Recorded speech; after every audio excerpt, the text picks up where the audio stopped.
क्या हाल है बच्चों। मैं हूं आपका अपना Asif sir. Welcome to Amoeba classes.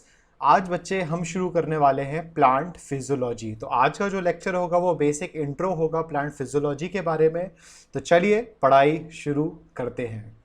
हाँ जी, तो सभी लोग आज रेडी हैं और चलिए तो शुरू किया जाए। आई होप सभी लोग ज्वाइन हो गए हैं। किसी का मैसेज तो नहीं आ रहा है कि ज्वाइन नहीं हो पा रहा है, ऐसा कुछ। चाइनीज़ बाबा एफ यू कौन है भाई? चाइनीज़ बाबा एफ यू इधर ज्वाइन है क्या? इसको परमानेंटली बैन करना पड़ेगा।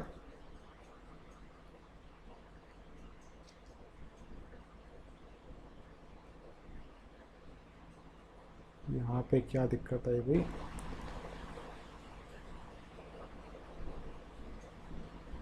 चाइनीज़ बाबा तो चला गया है। हाँ हाँ, ये रहा। एक मिनट, क्या लिखा है इस बच्चे में?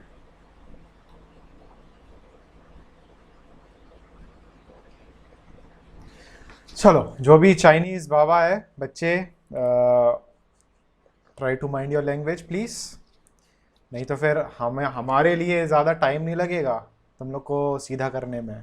तो कोशिश करो कि भाई एकदम तरीके से पढ़ाई करो, है ना। मस्ती क्या कम कराते हैं, तो ऐसी कोई फालतू कमेंट्स में फालतू वर्ड्स ना लिखें, कोशिश करें और मज़े से पढ़ें। चलिए शुरू करते हैं। तो स्क्रीन एकदम रेडी है, चलो बहुत अच्छी बात है। चलिए तो पढ़ाई शुरू की जाए। आज हम शुरू करने वाले हैं प्लांट फिजियोलॉजी। तो देखते हैं भाई आज का पहला लेक्चर जो है हमारा कैसा होता है। चलो, वो जो पूरा एक्साइटमेंट होता है ना 12:30 बजे शुरू करने का, वो सब गायब हो गया इंटरनेट की प्रॉब्लम की वजह से। चलिए तो सभी लोग रेडी हैं बच्चे। आज हम शुरू करने वाले हैं प्लांट फिजियोलॉजी। तो प्लांट फिजियोलॉजी के चैप्टर्स को शुरू करने के पहले थोड़ा सा रीकैप लेते हैं। रीकैप के लिए हम जाएंगे, टूर लेंगे हम आपकी क्लास 9th का। ठीक है, कौन सी क्लास का टूर लेना है हमें? क्लास 9th का। तो ये बात है 1 साल पुरानी, जब आप बच्चे जो हो क्लास 9th में हुआ करते थे। और उस क्लास 9th में जो प्लांट फिजियोलॉजी वाले टॉपिक्स थे, उसमें सबसे पहला टॉपिक आपने पढ़ा था द फ्लावर। ठीक है, उस द फ्लावर में आपने काफ़ी कुछ पढ़ा था कि भाई जो फ्लावर होता है उसके 4 वर्ल्स होते हैं, calyx, Corolla, androecium, gynoecium. Androecium जो होता है वो मेल पार्ट होता है, गाइनोशियम फीमेल पार्ट होता है। एंडोशियम पॉलन ग्रेन्स बनाता है मेल गैमीट, और जो गाइनोशियम है वो ओवा बनाती है या बनाता है जो फीमेल गैमीट होता है। ठीक है, इसके बाद फ्लावर चैप्टर ख़त्म करने के बाद अगला प्रोसेस क्या आया कि हमें उस पॉलन ग्रेन को एक जगह से दूसरी जगह, मतलब एंथर से स्टिग्मा पे उड़ाना था। तो उस फ्लावर के जस्ट बाद आपने अगला चैप्टर पढ़ लिया, और वो चैप्टर कौन सा था बच्चे? पॉलिनेशन, है ना। तो पॉलिनेशन चैप्टर में पॉलन ग्रेन जो था वो स्टिग्मा तक पहुंच गया था। किस तरीके से पहुंचा था आपने फिर एजेंट्स भी पढ़े थे दुनिया भर के, एंटोमोफिली, हाइड्रोफिली और एनीमोफिली, चीरोप्टेरोफिली। तो कई सारे आपने एजेंट्स ऑफ पॉलिनेशन और डेफिनेशंस भी आपने पढ़ी थी। पॉलिनेशन करने के बाद जो पॉलन ट्यूब है वो स्टाइल से होते हुए नीचे जाता था, माइक्रोपाइल में एंटर करता था। माइक्रोपाइल से जो मेल गैमीट्स होते थे वो ओव्यूल के अंदर, एम्ब्रियो सैक के अंदर एंटर करते थे, और यहीं आपका अगला चैप्टर शुरू होता था, जिसको हम क्या बोलते हैं बच्चे? फर्टिलाइजेशन। तो फर्टिलाइजेशन में आपने काफ़ी कुछ देखा कि किस तरीके से मेल गैमीट फीमेल गैमीट के साथ फ्यूज़ करके जाइगोट बनाया, एक और मेल गैमीट डिप्लॉयड न्यूक्लियस के साथ फ्यूज़ करके एंडोस्पर्म न्यूक्लियस बनाया। और फिर हमने पढ़ी थी फेट, कि भाई जो ओवरी है, ओवरी जो होती है वो किस में कन्वर्ट हो जाती है? फ्रूट में। जो ओवरी की वॉल होती है वो पेरिकार्प में कन्वर्ट हो जाती है, जिसको हम फ्रूट वॉल भी बोलते हैं। और उसके बाद हमने देखा था कि जो ओव्यूल होता है बच्चे, वो ओव्यूल किस में कन्वर्ट होती है? सीड में। तो फर्टिलाइजेशन के बाद जो अगला चैप्टर था, वो अगला चैप्टर कौन सा आ गया बच्चे? सीड आ गया। ठीक है, उसके बाद सीड की बात करें तो सीड में आपने काफ़ी कुछ पढ़ा था कि किस तरीके से सीड में अलग अलग टाइप की सीड होती हैं। मोनोकॉटिलिडन सीड, डाइकॉटिलिडन सीड, है ना। अलग अलग टाइप की हमने सीड्स पढ़ी हुई थी। और एंडोस्पर्मिक, नॉन एंडोस्पर्मिक, फिर आपने वो 3 बीन सीड एक्सपेरिमेंट भी पढ़ा था और कई सारी चीज़ें पढ़ी थी। फिर हमने एपीजियल जर्मिनेशन, हाइपोजियल जर्मिनेशन भी पढ़ा था, है ना। जैसे सीड जो होती है, सीड को 3 चीज़ों की रिक्वायरमेंट होती है ग्रोथ के लिए, ऑक्सीजन, वाटर और तीसरा कौन सा होता है बच्चे, टेम्परेचर। ठीक है, तो सीड क्या करने लगता है, ग्रोथ करने लगता है, और सीड में क्या शुरू हो जाती है, जर्मिनेशन। तो जर्मिनेशन को और अच्छी तरह फेवर करने के लिए आगे का जो अगला चैप्टर आपने पढ़ा था वो पढ़ा था कौन सा, रेस्पिरेशन, कि किस तरीके से जो सीड है वो रेस्पिरेशन करना शुरू करेगा। और रेस्पिरेशन में आपने पढ़ा था कि भाई ग्लाइकोलिसिस होता है, क्रैब साइकिल होती है, और काफ़ी कुछ आपने पढ़ा था कि जिससे सीड क्या कर सके, रेस्पायर करके वो सीड एक प्लांट लिट बना सके, छोटी सी प्लांट बना सके, और वो सीड धीरे धीरे जर्मिनेशन करता जाता और एक बड़ा सा प्लांट बन जाता था। तो यहाँ पे तो जो आपका क्लास 9th था वो हुआ खत्म। ठीक है, तो प्लांट फिजियोलॉजी में ये 5 चैप्टर आपने बच्चे क्लास 9th में बड़े ही अच्छी तरीके से पढ़े होंगे। इसके बाद क्लास 10th की बात करते हैं बेटा। क्लास 10th की अगर हम बात करें तो यहाँ पर अगला चैप्टर जो आता है वो कंटिन्यू में है। किस तरीके से कि अब जो प्लांट जो इतना बड़ा हो चुका है, अब हमें पढ़ना है कि ये किस तरीके से जो प्लांट है ये पानी को क्या करेगा बच्चे, एब्जॉर्प्शन करेगा, है ना। एब्जॉर्प्शन किस किस का, पानी का, मिनरल्स का, सॉल्ट्स का, सल्यूट का। तो यहाँ पे बेटा हमारे पास अगला चैप्टर आया कौन सा, एब्जॉर्प्शन बाय रूट्स, कि किस तरीके से जो रूट्स हैं, जो एक पेड़ बन चुका है, वो जो उसकी रूट्स हैं वो किस तरीके से पानी को, मिनरल्स को, सॉल्ट को, सल्यूट को क्या करेंगी बच्चे, एब्जॉर्व करेंगी। ठीक है, और एब्जॉर्प्शन के बाद अब ये वाटर एब्जॉर्व हो गया, तो ये वाटर जो है बच्चे, ये वाटर बड़े बड़े ऊंचे ऊंचे पेड़ों में ये पानी लेके कैसे जाएगा। तो इसके लिए फिर एक अगला चैप्टर आता है जिस चैप्टर का नाम क्या हो जाता है, एसेंट ऑफ सैप। क्या नाम हो जाएगा बच्चे, एसेंट ऑफ सैप। तो ये अगला चैप्टर है कौन सा, एसेंट ऑफ सैप, जिसमें हम पढ़ेंगे कि किस तरीके से जो पानी है वो पेड़ में ऊपर की तरफ जाता है। अब बच्चे पानी जो है वो पेड़ में ऊपर की तरफ जाएगा तो कहाँ जाएगा, लीव्स में जाएगा, पत्तियों में जाएगा, और धूप निकली है तो पत्तियों से पानी किस फॉर्म में उड़ने वाला है, वाटर वेपर के फॉर्म में उड़ने वाला है। तो अगर वाटर वेपर के फॉर्म में पानी उड़ रहा है तो हम फिर अगला चैप्टर पढ़ते हैं कौन सा, ट्रांसपिरेशन। कौन सा चैप्टर आ जाएगा उसके बाद, ट्रांसपिरेशन। ठीक है, अब भाई धूप भी निकली हुई है, ट्रांसपिरेशन भी हो रहा है, सनलाइट भी है, वाटर भी पहुंच चुका है, पेड़ के पास खुद क्लोरोफिल भी है, तो वो अपना फूड बनाना शुरू करेगा, और अगला चैप्टर शुरू हो जाएगा कौन सा, फोटोसिंथेसिस। ठीक है, अब पेड़ जो है वो सारी एक्टिविटीज कर रहा है, बट उस पूरे पेड़ को कंट्रोल कैसे हो रहा है, वो पेड़ धीरे धीरे बड़ा कैसे हो रहा है, उसकी पत्तियां कैसे झड़ रही हैं, बहुत सारे अलग अलग जो प्रोसेसेस हो रहे हैं वो किस तरीके से मैनेज हो रहे हैं। तो यहाँ पर आ जाता है प्लांट कोऑर्डिनेशन, हाँ, कोऑर्डिनेशन इन प्लांट, जिसमें हम 2 टॉपिक्स पढ़ते हैं। एक पढ़ते हैं हम कौन से, फाइटो हॉर्मोन्स, जो पढ़ते हैं या पढ़ेंगे फाइटो हार्मोन, जिसमें हम प्लांट के हार्मोन्स के बारे में बात करेंगे, और दूसरा टॉपिक जो हम पढ़ेंगे वो हम पढ़ेंगे ट्रॉपिक मूवमेंट, कि किस तरीके से जो प्लांट है वो एक्सटर्नल स्टिमुलस में रिस्पॉन्ड करता है। तो इस तरीके से बच्चे आपकी ये 2 साल में कितने चैप्टर हो जाएंगे बायो के, अगर हम प्लांट फिजियोलॉजी की बात करें तो टोटल आपके 10 चैप्टर हो गए जो आपको प्लांट फिजियोलॉजी में पता होना चाहिए। तो आपने बच्चे 9th क्लास में फ्लावर से शुरुआत की थी और 10th क्लास में आपको ख़त्म करना है कहाँ, प्लांट कोऑर्डिनेशन में। तो इस तरीके से जो बायोलॉजी है बच्चे, बायोलॉजी का पूरा प्लांट फिजियोलॉजी का सिलेबस इस तरीके से कवर होता है। ठीक है, अब क्लास 9th में तो ये आप ऑलरेडी पढ़ चुके हो, और अभी रिसेंटली आज से रेस्पिरेशन शुरू करना थी क्लास 9th में, बट आज थोड़ा सा इशू हो गया था, दूसरी उनकी क्लास थी बच्चों की, तो वो ज्वाइन नहीं हो पाई, तो आज वो क्लास नहीं हो पाई। मतलब कि कल से क्लास 9th में रेस्पिरेशन शुरू होगा और फर्स्ट से लेके 4th तक ये चैप्टर ऑलरेडी ख़त्म हो चुके हैं। अब आप लोग क्योंकि क्लास 10th वाले हो, तो आप लोग का जो चैप्टर अगला जो हम लोग अब शुरू करने वाले हैं बच्चे, वो हम पढ़ेंगे आज। बेसिक पढ़ेंगे हम थोड़ा बहुत, किसके बारे में बच्चे? Absorption by roots. यहाँ तक समझ में आया, ओवरव्यू समझ में आया कि स्टेप बाय स्टेप हमें किस तरीके से इन चैप्टर्स को आगे बढ़ना है और पढ़ना है। ठीक है, तो सभी लोग तैयार हैं। जो चैप्टर है हमारे पास, कौन सा चैप्टर है बच्चे? Absorption by roots. ठीक है, तो सभी लोग आई होप रेडी होंगे इस चैप्टर को पढ़ने के लिए। तो भाई शुरू किया जाइए नया चैप्टर। किसी का माइक ऑन नहीं है बच्चे, परेशान नहीं हो। नए बच्चे हैं जो ज्वाइन कर रहे हैं, जैसे देवांग यादव ने अभी ज्वाइन किया है और श्रुति गुप्ता ने ज्वाइन किया है, तो उनकी ज्वाइनिंग की आवाज़ आ रही है और कुछ नहीं।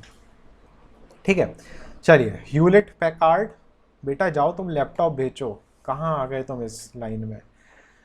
चलिए आगे बढ़ते हैं और शुरू करते हैं हमारा सबसे मज़ेदार और पहला चैप्टर प्लांट फिजियोलॉजी का क्लास 10th का, एब्जॉर्प्शन बाय रूट्स। ठीक है, I know he is Mukul. पता है बच्चे मुकुल है, तभी तो अभी तक यहाँ है, नहीं तो अभी बाहर फेंक चुके होते इसको। चलिए, तो बच्चे हमें चैप्टर जो शुरू करना है वो कौन सा? Absorption by roots. ठीक है, अब एब्जॉर्प्शन बाय रूट्स शुरू करने के पहले कई सारी ऐसी कंडीशंस होती हैं कि किस तरीके से जो प्लांट होता है उसकी जो रूट्स होती है उसमें ऐसा क्या होता है। तो जैसे कि आपको पता है बच्चे, ये हमने सॉइल बना दी। ठीक है, ऊपर की तरफ ये कौन सा सिस्टम हमने बना दिया? शूट सिस्टम हो गया। ठीक है, डायग्राम की भावनाओं को समझना, डायग्राम की डिटेल को डिटेल में मत जाना। और यहाँ से नीचे निकल आई क्या? ये कौन सा सिस्टम निकल आया नीचे? Root system. ठीक है, दोनों ही सेम लग रहे हैं। तो नीचे हमारे पास कौन सा सिस्टम है? Root system. और ऊपर की तरफ बच्चे हमारे पास कौन सा सिस्टम है? Shoot system. ठीक है, सिस्टम लिख दिया, शूट सिस्टम। ठीक, अब रूट सिस्टम की बात करें तो रूट सिस्टम में बच्चे जो एब्जॉर्ब करेगा कोई भी चीज़ को, वो चीज़ क्या हो सकती है? वो सॉल्वेंट हो सकता है और वो सल्यूट भी हो सकता है। केमिस्ट्री में बच्चे आपने पढ़ा होगा सॉल्वेंट सल्यूट। जब सॉल्वेंट और सल्यूट दोनों मिलते हैं तो क्या बनाते हैं? लिखकर बताइए फटाफट से आप लोग। जब सॉल्वेंट और सल्यूट दोनों मिलते हैं तो क्या बनाते हैं बच्चे? सल्यूशन बनाते हैं। ठीक है, वो कमलेश की याद तो नहीं आ रही तुम लोग को? कमलेश ढूंढ ढूंढ ढूंढ ढूंढ ढूंढ ढूंढ ढूंढ ढूंढ सुनी, सुना है तुम लोग ने वो वाला? संजू मूवी की याद आ रही है मुकुल को। चलिए, तो यहाँ पे बच्चे सल्यूशन बन जाता है। तो अब यहाँ पे स्पेसिफिकली सल्यूट क्या होगा, सॉल्वेंट क्या होगा? तो सॉल्वेंट की बात करें तो जाहिर सी बात है, सॉल्वेंट बच्चे क्या होगा प्लांट के लिए? पानी ही होगा, है ना।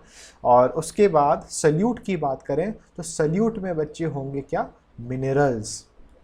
ठीक है, आयंस, कुछ सॉल्ट्स जो प्लांट को नेसेसरी होते हैं एब्जॉर्प्शन के लिए और नेसेसरी होते हैं उनकी ग्रोथ के लिए। क्लास 9th में एक चैप्टर था बच्चे, न्यूट्रिशन, है ना। न्यूट्रिशन करके एक चैप्टर था जिसमें ये बताया गया था कि कई सारे एलिमेंट्स होते हैं जो हमारी बॉडी के लिए ज़रूरी हैं। जैसे सोडियम और कैल्शियम होता है, जैसे सोडियम पोटेशियम है, ये नर्वस सिस्टम में बहुत ज़्यादा ज़रूरी होता है, हमारे जो नर्व इम्पल्स है उसमें काम करता है। जो कैल्शियम है, अभी आपने सर्कुलेटरी सिस्टम में पढ़ा, कैल्शियम का काम क्या होता है? ब्लड क्लॉटिंग में।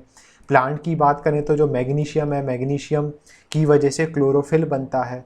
तो जैसे कि फिर पोटेशियम हो गया, फॉस्फोरस हो गया, तो फॉस्फोरस क्या होता है? काफ़ी ज़्यादा इम्पॉर्टेंट। ये जो आयंस वगैरह हैं बच्चे, आयोडीन है, आयोडीन की कमी से क्या होती है? गॉइटर बीमारी हो जाती है, 9th में आपने पढ़ा था, है ना। आयरन की कमी से क्या हो जाती है? अनीमिया हो जाती है। तो जैसे एनिमल्स में या ह्यूमन बींग्स में बच्चे ये एलिमेंट्स या आयंस इंपॉर्टेंट हैं। कौन है ये? माइक ऑफ रखें बच्चे। चलिए ठीक है, बुशरा माइक ऑफ रखें बेटा। चलिए आगे बढ़ते हैं। तो यहाँ पर बच्चे जैसे कि हम बात करते हैं कि सल्यूट की बात करें तो प्लांट्स को भी ये मिनरल्स आयरन सॉल्ट्स की रिक्वायरमेंट होती है। अगर इनकी कमी हो जाएगी प्लांट को तो प्लांट भी बीमार पड़ जाएगा। वो बात अलग है, हम प्लांट्स की फीलिंग्स को नहीं समझ सकते हैं जैसे इंसान के दर्द को समझ सकते हैं, क्योंकि वो हम लोग खुद भी कभी कभी झेलते हैं, बट प्लांट्स का दर्द हम कभी नहीं समझ सकते। तो मिनरल्स आयरन सॉल्ट्स ये सब इसको ज़रूरी होते हैं और वाटर तो ज़रूरी है। तो अब ये जो चीज़ें हैं बच्चे, इन वाटर को और मिनरल्स और आयंस और सॉल्ट्स को किस तरीके से प्लांट एब्जॉर्व करेगा, तो वो होता है प्लांट की जैसे ये रही रूट, तो इस रूट के ऊपर छोटे छोटे छोटे छोटे छोटे छोटे छोटे छोटे छोटे छोटे छोटे छोटे छोटे छोटे छोटे छोटे और छोटे छोटे छोटे छोटे छोटे छोटे छोटे क्या होते हैं, ये होते हैं क्या, रूट हेयर्स। ठीक है, तो बहुत माइन्यूट माइन्यूट क्या होते हैं, रूट हेयर्स। और इन रूट हेयर्स की वजह से जो एब्जॉर्प्शन है, चाहे वो सल्यूट का हो या वो सॉल्वेंट का हो, ठीक है, तो इन रूट हेयर्स की वजह से क्या होता है, एब्जॉर्प्शन होता है। ठीक है, चिराग बच्चे रूट हेयर्स को रूट नोड्यूल्स से कंफ्यूज मत हो, ठीक है, वो अलग है, सिम्बायोसिस में पढ़ते हो वो, ठीक, तो उसमें कंफ्यूज मत हो। अभी बस ध्यान रखो कि जो रूट है, रूट के पास क्या होते हैं, रूट हेयर्स। तो पहला क्वेश्चन आएगा कि भाई why plant have root hairs, क्यों होते हैं भाई प्लांट के पास रूट हेयर्स। ठीक है, डायरेक्ट रूट हो, जैसे ये रही रूट और ये रहे छोटे छोटे क्या, रूट हेयर्स, तो रूट हेयर्स नहीं हो, सिर्फ रूट हो तो क्या होगा बेटा, रूट हेयर से क्या होता है, सरफेस एरिया बढ़ जाता है। क्या बढ़ जाता है, सरफेस एरिया। जितने ज़्यादा रूट हेयर्स होंगे माइन्यूट माइन्यूट, उतना ज़्यादा सरफेस एरिया बढ़ जाएगा। जितना ज़्यादा सरफेस एरिया होगा उतना ज़्यादा एब्जॉर्प्शन पॉसिबल होगा एक प्लांट के लिए। ठीक है, सिंपल है। अब क्योंकि हम बच्चे यहाँ प्लांट की बात कर रहे हैं तो आपको पता है कि प्लांट में सेल वॉल होती है, या पता है सभी को। Ahana is not able to join, अभी हाल बच्चे रिजॉल्व करते हैं इस चीज़ को, यहाँ गड़बड़ होगी सभी के लिए, तो होल्ड करना बच्चे, कुछ गड़बड़ हो आते हैं दोबारा से वापस।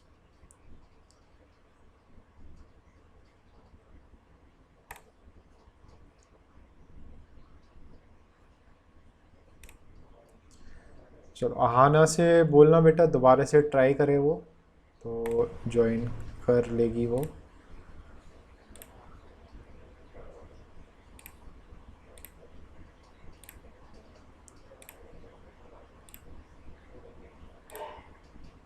चलिए बाकी लोग यहीं पर फोकस करें। स्क्रीन आई होप दोबारा से आपको विजिबल हो गई होगी। ठीक है, और बच्चे कोशिश करना, जितने भी ये नए बच्चे आ रहे हैं, कि आप लोग प्लीज़ बच्चे टाइम पे ज्वाइन किया करो, ठीक है ना, क्योंकि फिर देखो अब जैसे कोई ज्वाइन नहीं कर पा रहा तो उसी शुरू के 5 मिनट में आप बता दोगे कि सर ज्वाइन नहीं कर पा रहे हैं, तो उस टाइम रिजॉल्व हो जाएगी चीज़। अब बीच में आप बता रहे हो कि ज्वाइन नहीं कर पा रहे हैं, तो फिर इसका मतलब ये थोड़ी है कि हम बीच में बार बार बैच को डिस्टर्ब करते रहेंगे। तो आगे से सभी लोग ध्यान रखें, और फिर आगे हम फिर मतलब अब तो तुम लोग के ऊपर धीरे धीरे गुस्सा आने लगी कि टाइम से तुम लोग ज्वाइन करते नहीं हो और फिर क्लास डिस्टर्ब होती हो। तो कल से या आगे से हम सोच लेंगे 5-10 मिनट तक अगर ज्वाइन कर लिया तो ठीक, उसके बाद फिर ऑटो ज्वाइनिंग हम बंद कर देंगे, फिर कोई ज्वाइन ही नहीं कर पाएगा। हम सिर्फ इसीलिए रह जाते हैं भाई किसी का जो 60 स्टूडेंट्स अभी ज्वाइन करें, किसी की क्लास मिस ना हो जाए, क्योंकि 60 स्टूडेंट्स ज्वाइन कर रहे हैं बच्चे एक ऑनलाइन क्लास के लिए बहुत बड़ी बात है कि तुम लोग इतने 60 स्टूडेंट्स की स्ट्रेंथ जो है वो ज्वाइन कर रही है और तुम लोग पढ़ाई कर रहे हो, बहुत बड़ी बात है ये, हमारे लिए भी तुम्हारे लिए भी। तो हम नहीं चाहते कि भाई ऐसा गड़बड़ हो और जो जिनको वाकई पढ़ाई करना है और वो रह जाएं, ठीक है ना। तो भाई बाकी अपने दोस्तों को थोड़ा समझा देना, ठीक है। चलिए आगे बढ़ते हैं। तो बच्चे प्लांट की हम बात कर रहे थे, ठीक है, स्क्रीन सभी को विजिबल होगी। प्लांट की बात करें तो प्लांट के पास सेल वॉल होती है, प्लांट सेल में सेल वॉल होती है, एनिमल सेल में सेल वॉल नहीं होती है।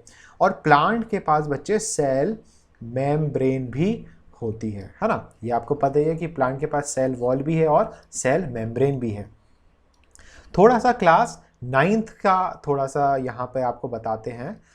आपने बच्चे क्लास 9th में एक टर्म पढ़ा था, परमिएबिलिटी। LIT, राइटिंग बड़ी अच्छी आ रही है, क्या बात है। क्या पढ़ा था हमने बच्चे? परमिएबिलिटी। परमिएबिलिटी का क्या मतलब होता है कि कोई भी जो पार्टिकल है वो एक पार्ट से दूसरे पार्ट में क्रॉस कर जाए, बीच में कोई अगर मेम्ब्रेन हो तो भी, तो वो क्या होती है बच्चे? परमिएबिलिटी। तो परमिएबिलिटी में 3 आपने टर्म्स पढ़े थे। एक पढ़ा था क्या? इम्परमिएबल, ठीक है, तीनों टर्म अभी बताएंगे। इम्परमिएबल, और फिर हमने पढ़ा था सेमी परमिएबल। सेमी परमिएबल को और क्या बोलते हैं? एक और नाम है सेमी परमिएबल। सेमी को किस वर्ड से और रिप्लेस कर सकते हैं? सेलेक्टिव, ठीक है, सेलेक्टिव परमिएबल। तो यहाँ पे सेमी परमिएबल बोल दो या सिलेक्टिवली परमिएबल। और फिर हो जाती है तीसरी, जिसको हम बोलते हैं फुली परमिएबल। ठीक है, क्या बोलेंगे बच्चे हम? Fully permeable. ठीक है, चलो आमिल खान भैया, इन आमिल खान को समझाओ, कौन है ये आमिल खान? आमिल खान बच्चे प्रेजेंटेशन स्टॉप कीजिए। एक काम करो आमिल खान, व्हाट्सएप खोलो फटाफट से और ऊपर की जरा चैट्स पढ़वाओ सबको। सुनाई दे रहा है आमिल खान?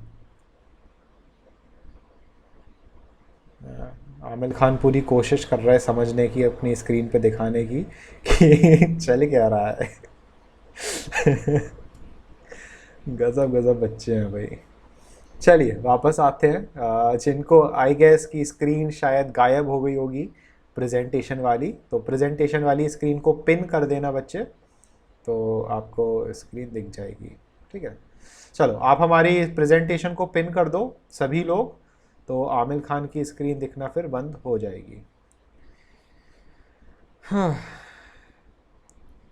ये भाई आमिल खान कौन है, कोई जानता है? अननोन हो तो अभी भगाते हैं इसको। आमिल खान को कोई जानता हो, स्टूडेंट हो? अच्छा, स्कूल का है, चलो फिर ठीक है। अननोन होता तो अभी सीधे उसको रफ़ा पहली फुर्सत में उसको निकाल देते अपन। चलिए, तो पिन कर दें बच्चे आप हमारी प्रेजेंटेशन। बाकी आमिल खान को जो एक्सपोज करना है, अपनी गैलरी वैलरी जो करना है करता रहे, उसके ऊपर है भाई।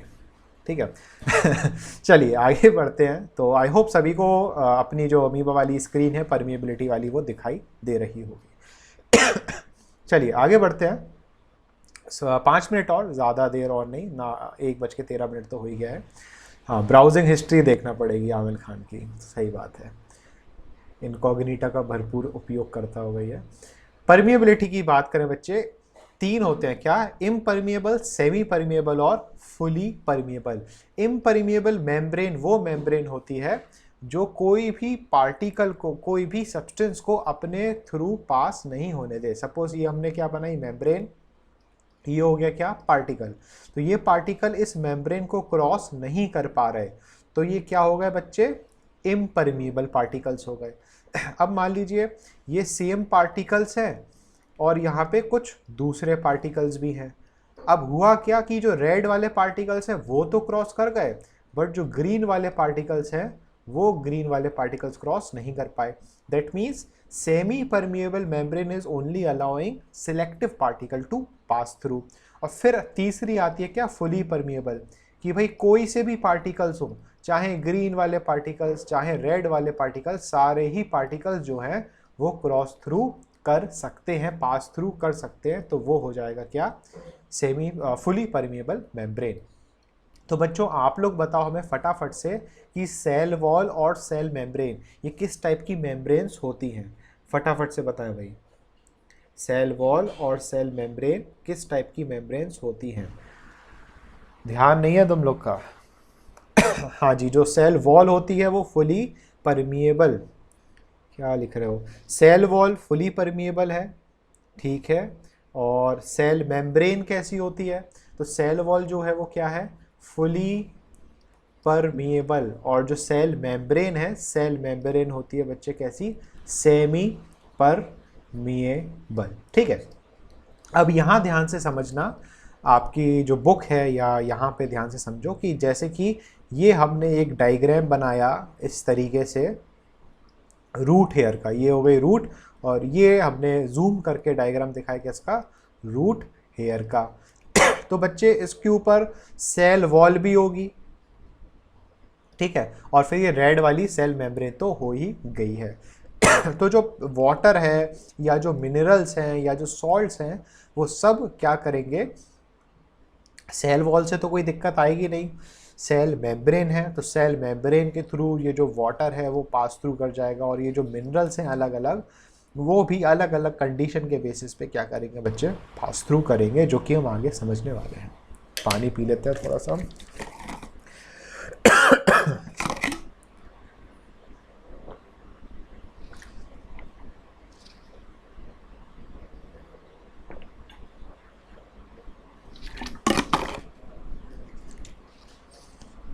What is the factor of semi permeable, ये तो मैथमेटिक्स में पूछे जाते हैं, factor of x, factor of y. Question समझ में नहीं आया बच्चे, what is the factor of semi permeable. अब यहाँ पे ध्यान दो बच्चे, आगे बढ़ते हैं। तो जो रूट्स हैं, रूट्स क्या करेंगी, सोल्यूशन को, सॉल्वेंट और सोल्यूट को वो एब्जॉर्ब करेंगी। कौन, रूट हेयर। रूट हेयर से ये जो पानी है या जो सोल्यूट है वो रूट्स में जाएगा, रूट्स के थ्रू फिर जाइलम, जाइलम से होते हुए पूरे पेड़ में ये पानी जो है वो चढ़ जाता है, ठीक है। अब इसके बाद यहाँ एक चीज़ और ज़रूरी है, और वो ज़रूरी चीज़ है क्या बच्चे, कंसंट्रेशन। कंसंट्रेशन को समझते हैं, कुछ टर्म्स हैं जो आपको समझाना है, उसके बाद फिर मेन कंटेंट कल से तो शुरू करेंगे ही करेंगे, है ना। जो डेफिनेशंस हैं आप लोग पढ़ चुके होंगे, बेसिक चीज़ें, imbibition, diffusion, osmosis, active transport, तो उसको अपन कल से शुरू करेंगे, बट आज कंसेप्ट समझ लेते हैं। कंसंट्रेशन की बात करें तो बच्चे यहाँ पे दो कीवर्ड्स हम यूज़ करते हैं। एक है along the concentration gradient, along the concentration gradient, ठीक है, GRADIENT, ठीक। और दूसरा हो जाएगा अगेंस्ट द कंसंट्रेशन ग्रेडियंट। ये कीवर्ड्स हैं, ठीक है। कहीं भी ये टर्म्स लिखे होंगे तो आपको समझ में आना चाहिए कि अलोंग का क्या मतलब है और अगेंस्ट का क्या मतलब है, तो इसको समझने की कोशिश करते हैं। जैसे कि हम बात करें कि भाई एक वेसल ये रहा और दूसरा वेसल ये रहा, दोनों वेसल को हमने क्या किया, एक पाइप से हमने नीचे से जोड़ दिया, ठीक है।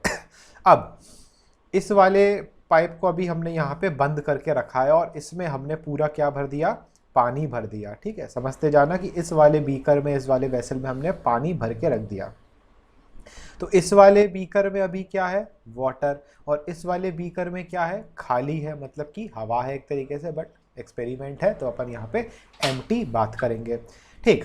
अब जैसे ही हम बच्चे ये वाला जो ब्लॉकेज था इसको हम ओपन कर देंगे तो क्या होगा, इसको हमने नाम दिया 1, इसको हमने नाम दिया 2, तो आप बताओ बच्चे क्या होगा, पानी क्या 1 से 2 में जाएगा या पानी का कुछ नहीं होगा, पानी जो 1 में है वो 1 में रहेगा और 2 में कुछ भी नहीं है तो कुछ भी नहीं रहेगा। तो सभी को पता है, कॉमन सेंस है कि जो भाई पानी है वो 1 से कहाँ जाएगा, 2 में जाएगा। और ऐसा क्यों हो रहा है, ध्यान से सुनना, कंसेप्चुअल चीज़ें चल रही हैं, ध्यान से सुनना। ऐसा क्यों हो रहा है, क्योंकि जो वाटर है बच्चे, वाटर का कंसंट्रेशन क्या है बीकर 1 में, हाई, और बीकर 2 में वाटर का कंसंट्रेशन क्या है, लो। और ये लॉ ऑफ नेचर है, ठीक है, रूल ऑफ नेचर है कि कोई भी चीज़ हाई लेवल पर होती है वो हमेशा लो लेवल पर जाती है बिना एनर्जी का यूज़ करे। तो यहाँ पे बच्चे जो पानी है वो किसके अंदर एंटर करने लगेगा, सेकंड बीकर के अंदर एंटर करने लगेगा। कब तक करता रहेगा, जब तक ये सेकंड बीकर पूरा नहीं भर जाता। ये सेकंड बीकर क्या पूरा भरेगा, तब तक करेगा जब तक ये दोनों बीकर में जो वाटर की जो क्वांटिटी है वो दोनों बीकर में क्या नहीं हो जाती है बच्चे, सेम नहीं हो जाती है। तब तक वाटर 1 से कहाँ जाता रहेगा, 2 तक जाता रहेगा। तो जब भी बच्चे कोई चीज़ हाई लेवल से, ध्यान से सुनना, जब भी कोई भी सब्सटेंस हाई लेवल से लो लेवल जाता है तब हम वर्ड यूज़ करते हैं अलोंग द कंसंट्रेशन ग्रेडियंट, ठीक है। कंसंट्रेशन ग्रेडियंट मतलब दो जगह के बीच में डिफरेंस। अब उन दो जगहों के बीच के डिफरेंस को हम कैसे बता रहे हैं भाई? अलोंग जब लिख रहे हैं, अलोंग का मतलब है कि फ्लो हो रहा है हाई से लो की तरफ, ठीक है। और इसी तरीके से और भी कई सारे एग्जाम्पल्स आते हैं, जैसे कि भाई आपने सर्दियों में पानी क्या किया? गर्म पानी किया, ठीक है। और आपकी बाल्टी में जो है कैसा पानी है? ठंडा पानी है। अब जब आप गर्म पानी इसमें ऐड करोगे तो जो टेम्परेचर है वो हॉट टेम्परेचर कोल्ड टेम्परेचर की तरफ फ्लो करेगा, और तब तक फ्लो करेगा जब तक पूरी बाल्टी में जो पानी है वो क्या नहीं हो जाता है? बराबर नहीं हो जाता, ठीक है। तो यहाँ पे भी टेम्परेचर क्या कर रहा है? High to low. वहीं अगर हम आपसे बात करें बच्चे कि आप हो अभी मान लो सेकंड फ्लोर पर, ठीक है। कहाँ हो? सेकंड फ्लोर पर। और आपको स्टेप उतर के कहाँ जाना है? ग्राउंड फ्लोर पर। तो आप हमें बताओ, सेकंड फ्लोर से ग्राउंड फ्लोर पर जाना आसान होगा कि ग्राउंड फ्लोर से सेकंड फ्लोर पर जाना आसान होगा? नंबर 1 इज ईजी और नंबर 2 इज ईजी। बताइए भाई, आसान क्या है ना? नंबर 1 मतलब कि सेकंड फ्लोर से ग्राउंड फ्लोर पे जाना। तो हम सेकंड फ्लोर कहाँ पर है बच्चे? हाई लेवल पर। ग्राउंड फ्लोर कहाँ है बेटा? लो लेवल पर। और जब भी हाई लेवल से लो लेवल जाते हैं हम क्या टर्म यूज करते हैं? Along the concentration gradient. और इस कंसंट्रेशन ग्रेडियंट में बेटा कोई भी जो एनर्जी है, कोई भी एनर्जी नहीं लगती है, ठीक है। वॉइस की प्रॉब्लम आना शुरू हो रही क्या? दो बच्चों को वॉइस की प्रॉब्लम हो रही है, बाकी सबको ठीक है। चलो तो अच्छी बात है भाई। अब इसी का उल्टा अगर हम बोलें, ध्यान से सुनना, अगर बच्चे लो लेवल से हाई लेवल पे जाओगे, खुद इमेजिन करो आपकी जो स्कूल है, स्कूल में आप सीढ़ियाँ चढ़ रहे हो और ग्राउंड फ्लोर से आप लाइब्रेरी तक जा रहे हो सीढ़ियाँ चढ़ चढ़ के, तो ज़्यादा थकोगे कि ऊपर लाइब्रेरी से ग्राउंड फ्लोर तक आ रहे हो तो ज़्यादा थकोगे? तो जाहिर सी बात है जब आप ग्राउंड फ्लोर से टॉप फ्लोर तक जाओगे तो ज़्यादा थकोगे। मतलब कि आप क्या कर रहे हो? लो लेवल से हाई लेवल जा रहे हैं, मतलब कि अगेंस्ट द कंसंट्रेशन ग्रेडियंट आप बच्चे क्या कर रहे हो? जा रहे हो अगेंस्ट द कंसंट्रेशन ग्रेडियंट। और जब भी हम अगेंस्ट द कंसंट्रेशन ग्रेडियंट जाएंगे हमें रिक्वायरमेंट होती है किसकी? एनर्जी की। बहुत मेहनत लगती है, एनर्जी लगती है, और उसके बाद ही हम क्या होता है? चढ़ पाते हैं कहाँ? ऊपर की तरफ। तो ये टर्म आप समझ गए कि भाई किस तरीके से हाई लेवल लो लेवल काम करता है। इन द सेम वे बच्चे ध्यान से सुनना, इन द सेम वे जो रूट हेयर है, वापस आते हैं अपने ओरिजिनल टॉपिक पे कि जो रूट हेयर है, रूट हेयर में पानी तब एंटर करेगा जब पानी का लेवल सॉइल में ज़्यादा होगा और रूट हेयर के अंदर क्या होगा? लेस होगा। तभी पानी जो है वो हाई लेवल से कहाँ पहुँच पाएगा? लो लेवल, मतलब कि अलोंग द कंसंट्रेशन ग्रेडियंट, ठीक है। सल्यूट की आगे हम बात करेंगे कि सल्यूट किस तरीके से जाता है जब आगे की हम डेफिनेशंस के बारे में पढ़ेंगे। तो यहाँ पे बच्चे पानी, सल्यूट, सॉल्वेंट, इन सब को एब्जॉर्व करने के लिए तीन चीज़ें ज़रूरी हैं। पहला क्या हो गया? Surface area. जितने ज़्यादा रूट हेयर्स होंगे उतनी ज़्यादा एब्जॉर्प्शन होगा सॉल्यूट का और सॉल्वेंट का। फिर क्या है कि जो कंसंट्रेशन लेवल है, ठीक है, जो कंसंट्रेशन लेवल है वो भी मैटर करती है कि भाई बाहर ज़्यादा कंसंट्रेशन होना चाहिए, अंदर रूट हेयर के कम कंसंट्रेशन होना चाहिए, तब जाके वो पानी जो है वो अंदर जाएगा।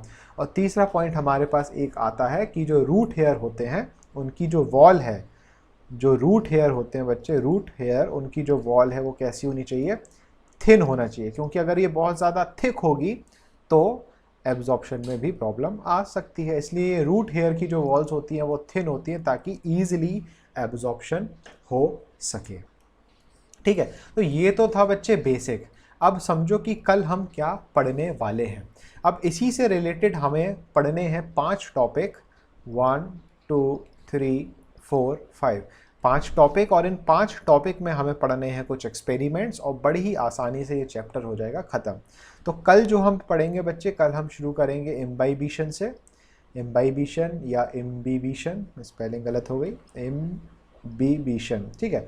फिर हम डिस्कस करेंगे डिफ्यूज़न, ये सारे जो टर्म्स हैं बेटा बहुत इंपॉर्टेंट हैं, इनकी डेफिनेशंस भी आपको याद रखनी होती हैं, तो सब कुछ आपको समझाया जाएगा।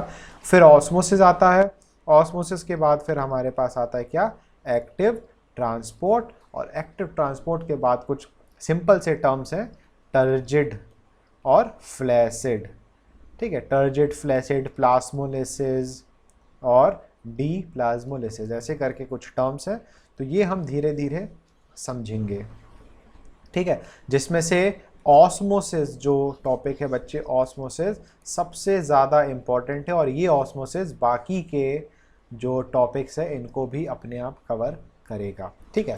8th में भी हमने पढ़ाया था, कुछ बच्चों को 8th में भी याद है। टोनिसिटी वोनिसिटी सब बाद में डिस्कस करेंगे बच्चे, अभी आउट ऑफ टॉपिक चले जाएंगे फिर, ठीक है।